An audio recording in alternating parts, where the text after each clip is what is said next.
The Yakut revolt. The Yakut expedition was the last episode of the Russian Civil War. The hostilities took place between September 1921 and June 1923 and were centered on the Ayano-Maysky District of the Russian Far East. A formidable rising flared up in this part of Yakutia in September 1921.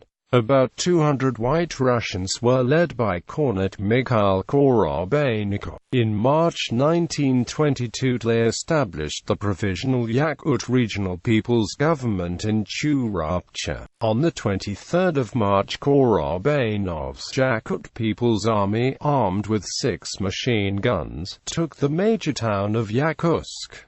The Red Army garrison was decimated. In April, the White Russians contacted the Provisional Preliminary Government in Vladivostok, asking for help. On the 27th of April, the Soviets declared the Yakutia SSR and sent an expedition to put down the uprising. In summer 1922, the Whites were ousted from Yakutsk and withdrew to the Pacific coast. They occupied the port towns of Okosk and Ayan and again asked Vladivostok for reinforcements. On the 30th of August, the Pacific Ocean Fleet, manned by about 750 volunteers under Lieutenant General Anatoly Pepelyaev, sailed from Vladivostok to assist the White Russians.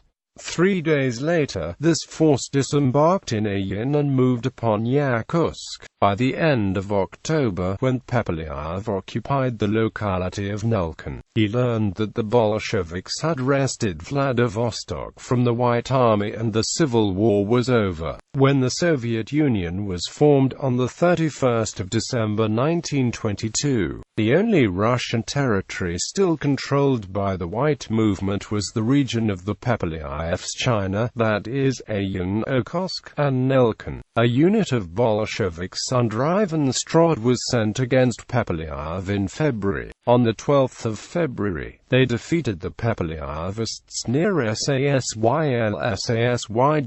In March, the White Army was ousted from Amga. On the 24th of April 1923, the ships Stavropol and Indigirka sailed from Vladivostok for Ayan. They contained a contingent of the Red Army under Stepan Vostritsov. Upon his arrival in Ayan on the 6th of April, Vostritsov learned that Pepelyaev had evacuated to Nelkin. The remainder of the White Army were defeated near Okosk on the 6th of June and near Ayan on the 16th of June. The general, 103 white officers, and 230 soldiers were taken prisoner and transported to Vladivostok.